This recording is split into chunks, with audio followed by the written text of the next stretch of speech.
आज के इस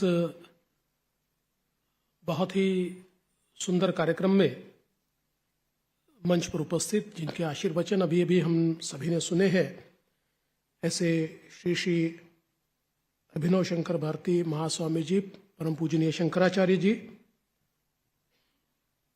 जिन्होंने बनाए जीवन प्राणवान, प्राण विद्या पर आधारित यह पुस्तिका हम तक पहुंचाई है, ऐसे श्री मुकुल कानिटकर जी, आईव्यू एंटरप्राइजेस के माध्यम से जिन्होंने इसे प्रकाशित किया है, ऐसे देवेंद्र पवार जी, इस सभागार में उपस्थित सभी महानुभाव, बहनों और भाइयों, आज का कार्यक्रम सभी अर्थों से मेरे लिए बहुत ही महत्वपूर्ण इस प्रकार का कार्यक्रम है, या ये कह सकते हैं कि एक प्रकार से मेरे लिए पारिवारिक कार्यक्रम भी है, क्योंकि आईव्यू एंटरप्राइजेस जिसने इसको पब्लिश किया है, हमारे मित्र आशुतोष श्रीवास्तव जी, जिनके दिमाग की उपज थी, और मुझे याद है कि हम सभी लोग नए नए कॉलेज में आए थे और उस समय आशुतोष श्रीवास्तव जी ने कहा कि एक एडवर्टाइजिंग एजेंसी हमको शुरू करनी है, और मुकुल जी साथ में जुड़े थे, संजय जी थे, और मैं भी साथ में जुड़ गया, और ये एडवर्टाइजिंग एजेंसी शुरू करने के लिए पैसे नहीं थे, तो आशुतोष जी ने और मुकुल जी ने एक नालंदा एकेडमी शुरू की, उसमें क्लासेस शुरू किए। क्लासेस चलाना ये उद्देश्य नहीं था, उसमें से कुछ पैसे मिले तो एडवर्टाइजिंग एजेंसी शुरू हो, इस दृष्टि से कुछ महीने, कुछ साल, कुछ समय तक उसको चलाया, और उसके बाद आईव्यू को उस समय शुरू किया गया। मेरे घर के गैरेज में, हमारे अजय भैया यहाँ बैठे हैं, उनका ऑफिस था, उसके नीचे गैरेज था, उस गैरेज में आईव्यू एंटरप्राइजेस का ऑफिस शुरू हुआ। और मुझे अभी भी याद है कि आशुतोष जी उसको ठीक से चलाते थे, और एडवर्टीजमेंट के पीछे का ब्रेन मुकुल जी हुआ करते थे, और हम आने जाने वाले चाय पीने वालों में से उस प्रकार के हम थे। लेकिन उस समय, आज भी मुझे याद है कि निप्पॉन डेंद्रो जैसी कंपनी नागपुर में पहली बार आई थी, और उन्होंने नागपुर में कलर्ड शीट्स, पहले हमारे टीन हुआ करते थे, तो पहली बार कलर्ड टीन शीट्स, उसका एक लॉन्च किया था, और उसका लॉन्च करने के बाद उसके एडवर्टाइजमेंट कैंपेन हमको मिले। ये प्रयास हम लोगों ने किया, और मुकुल जी ने उसकी एक कैंपेन, जैसे अमूल की कैंपेन होती है वैसे एक कैंपेन डिजाइन की, और वो उन लोगों को पसंद आई। और आज भी मुझे याद है कि टूटी फूटी गाड़ी पर हम सब लोग 2 गाड़ियां लेकर गए थे, और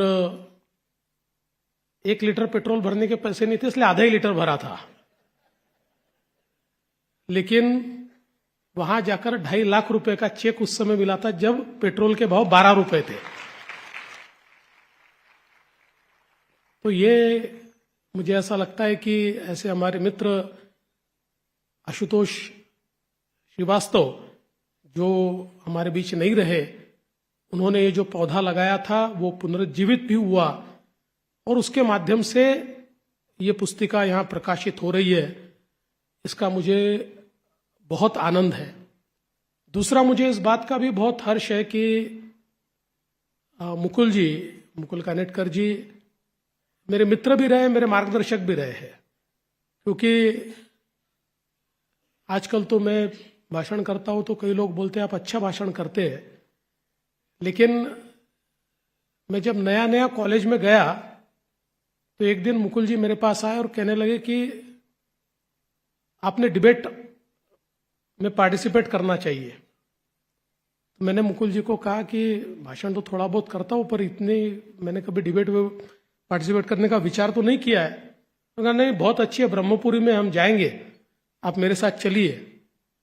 तो तैयारी उन्होंने कुछ की, कुछ मैंने की।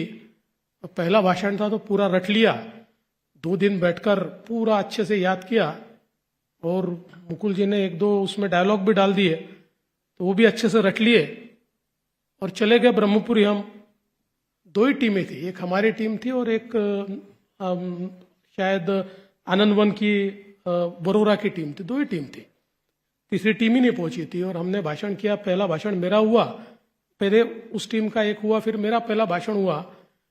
तो इन्होंने उसमें जो डायलॉग डाला था, जैसा मैंने डायलॉग बोला, इतनी तालियां बजी तो मैं भी खुश हो गया और आगे का भूल गया, और 1 मिनट तक कुछ याद ही नहीं आया। फिर मैंने कैसा भी करके वो मेरा भाषण जैसा तैसा पूरा किया। तो उसका परिणाम ये हुआ कि मुकुल जी को फर्स्ट प्राइज मिला, लेकिन हमारी टीम को सेकंड प्राइज मिला। तो उसके बाद फिर एक बहुत अच्छा मंत्र मुझे मुकुल जी ने बताया, जो मैं आपको बताऊंगा, लेकिन उस मंत्र को लेकर मैं यहां नहीं आया हूं। उन्होंने कहा कि देखो, तुम जब भाषण करने के लिए स्टेज पर जाते हो ना, तो ऐसा समझ लेना कि सामने सारे मूर्ख बैठे हैं और तुम अकेले विद्वान हो।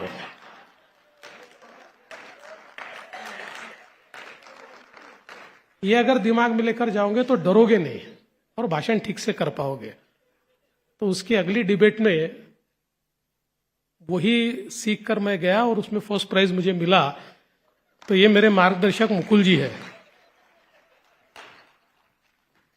लेकिन उसके बाद मैंने कभी सामने बैठे वो लोगों को ऐसा नहीं समझा। मैं फिर एक बार बताना चाहता हूं। लेकिन मुझे इस बात की बहुत खुशी है कि चाहे वो मुकुल हो, चाहे आशुतोष हो, ये मेरे मित्र तो रहे, लेकिन ऐसे मित्र रहे जिनके साथ आप रहकर समृद्ध होते हो, जिनके पास विचार है, जिनके पास अपने तत्व है, अपने मूल्य है। आशुतोष श्रीवास्तव एक, मतलब ये शब्द ठीक नहीं है, पर नागपुर की भाषा में बोले तो एक ऐसी खोपड़ी थी कि जिस खोपड़ी से क्या क्या चीजें निकल सकती है, इसका कोई अंदाजा ही हम नहीं लगा सकते। और मुझे ऐसा लगता है कि हमारे इन्हीं मित्रों के साथ आगे बढ़ते हुए कई चीजें मुझे सीखने को मिली। और आज इस कार्यक्रम में आई व्यू वापिस मुझे एक प्रकार से यहाँ पर दिखाई पड़ी, और मुकुल जी की किताब, ये दोनों चीजें अपने आप में बहुत महत्वपूर्ण है।